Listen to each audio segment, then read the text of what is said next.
So not a single group of 5 team into the college football playoffs first top 25 this year. Not a single one.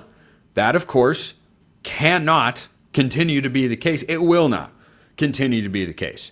If you believe that the group of 5 automatically getting a team into the playoff is silly, I don't know that I can push back in a significant way on that argument. I am not opposed to the group of 5 having access to the playoff. I mean, they made the 14 playoff with Cincinnati once upon a time when they were still a member of the American.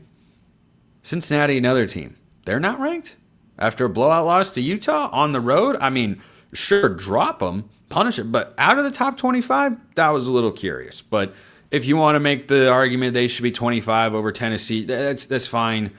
I don't think it's that impactful at the end of the day. But I think it's a fair argument to make. But if you don't think the group of 5 should get a team into the playoff, I think that's entirely fair. Because right now, in the first iteration, none of them are ranked. That's going to change. That is going to change. It has to change by rule. And the more I talk about it and think about it, the more I think, I don't know. I don't know if them automatically getting one in because you have a rule about the 5 highest ranked conference champions.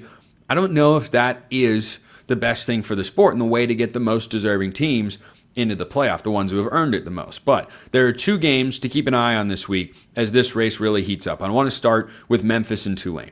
So Tulane was in control and of their own destiny to the playoff. They had 2 Power 4 wins, which were holding up very well over time. I had Tulane ranked until they went to San Antonio last week and they couldn't stop a nosebleed. 48-26. They lose to the Roadrunners. Meet Jeff Traylor, good football coach. Man, he just doesn't really lose at home in that spot. But Tulane, I don't think is out of the playoff picture because they're not out of the American Conference Championship picture. They have to win this particular game. They're on the road against Memphis, and it's a game on Friday night that is going to have huge. I think it's very possible that the winner of this game winds up in the top 25 for the playoff committee rankings next week. And once you are in the lead, someone has to come and knock you off. And I don't know who that team readily is. There are some options. I get it. But what Tulane has in their back pocket and what what Memphis has in their back pocket is a win over Arkansas. Now, is Arkansas a good team? No. No, they are not. However, they also have a win over South Florida due to the Memphis Tigers. Their loss to UAB, inexplicable. Memphis would be in my top 25 and probably the playoff top 25 if they hadn't lost to. Wait for it. Let me just go back to the theme of this week here in Locked On College Football. They lost to an interim head coach after Trent Dilfer got fired. What do you know? Anyway, returning to the conversation. Tulane is 6-2. Their one loss to a Power 4 team is Ole Miss. They were beaten soundly in that game. But they have 2 Power 4 wins. They beat Duke in the Darian Mensah Bowl, and they beat Northwestern 23-3. Those are both Power 4 bowl teams. And that is a card that's an Uno reverse card that no one else in the group of 5 can really play at this moment. That's what it comes down to in these group of 5 playoff debates. What are your Power 4 wins, if any? So this game is going to be awesome. It is on Friday night. It is at Memphis. Brendan Lewis, yes, that Brendan Lewis has been the Memphis quarterback. Ryan Silverfield, his name is wildly under-discussed in these coaching circles. I won't be shocked whatsoever if when the coaching carousel settles down, Ryan Silverfield is a Power 4 head coach. He's been really good with this Tigers program for the last several years. And I think people are continuing to take at least a little notice. He doesn't have as high of a profile as John Sumrall. Why? Back alley dealings with agents, I guess. Having the right job to win. I don't know. Honestly, I don't have a good answer for that. I think John Sumrall is great. I've talked about him a lot as a candidate for big-time jobs. I think that's totally fair. Tell me why Ryan Silverfield shouldn't also be in that conversation. Go look at his resume. Google him. Do the Kurt Signetti. So, in this spot, Memphis favored by 4.5 points against Tulane. But the Tigers here have got to find a way, I think, to contain Jake Retzlaff Jake Retzloff's legs. Boy, that was a mouthful. A mouthful to get out, and yet we were able to make it work. So when Retzloff went to Tulane, I thought it was a great fit because I had a guy that was a proven winner at the quarterback position at BYU a season ago, led the Cougars to an 11-win campaign. Turns out Kalani Sitake, very good head football coach, by the way, and just keeps winning even though he isn't there. Retzloff has to be able to protect the ball. I think whichever team does that key better, their respective key better, probably winds up winning the football game.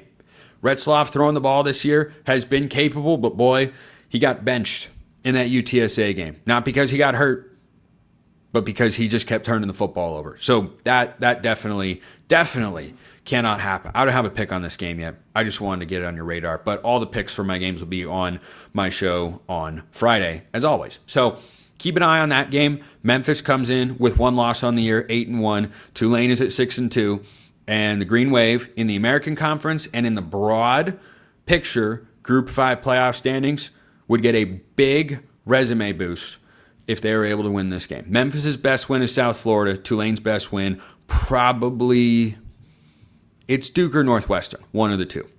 Another one to keep an eye on in the Group of 5 this week is San Diego State, who missed an opportunity to win at Washington State earlier this year, but they also, it's only one win, it's what sets Tulane apart. They've got a 34-0 win against Cal. For whatever that is worth, it's something. It's something, and the Aztecs, I talked about their defense earlier this week. They've won 6 in a row. In those games, here are the number of points that they have allowed. 0, 3, 24, 10, 0, and 7. No one is scoring on them. They're in Honolulu this week. Hawaii's going to a bowl game. 6-win team. They love to throw the football. The Rainbow Warriors, I know you haven't thought about Hawaii very much as a program. That's because they haven't been incredibly relevant since just before the COVID season back in 2020. That was, I believe, the last time they went to the Mountain West Championship game. But they have a chance to spoil San Diego State. And look, there are not that many opportunities. I think the American is stronger than the Mountain West this year. I think that San Diego State at 11-1, that would mean they win their final 4 games. Hawaii on the road, Boise State, San Jose State, at New Mexico. It's a tough stretch in the Mountain West. Make no mistake about it. If they are able to pull that off and they go 11-1 and then they win the Mountain West Championship game, no matter who it would be against, they could be in a resume battle with a team from the American. I think they could easily lose it. I do. And it would be wild if they go 12-1, and that's an if. That is an if. Because in the Mountain West, that schedule there is not a cakewalk. It really isn't. But if they were to go 12-1, they could get beat out by a 12-2 Tulane, or a 12-1 Memphis would have an advantage over them. So that's a game to keep an eye on, because as I always say, help is often given to those in college football that hold their own. That's all San Diego State can do. I don't think there are any chances on the schedule for them to leapfrog anybody in the eyes of the committee. I think the winner of Tulane or Memphis probably finds themselves inside the top 25. All San Diego State can do is hope that everybody loses as much as possible, and they're the last team standing at the Group of 5 level. So there is your weekly G5 check-in. Appreciate everyone listening. I'll see you next time. Until then, hope you all have a wonderful rest of your day.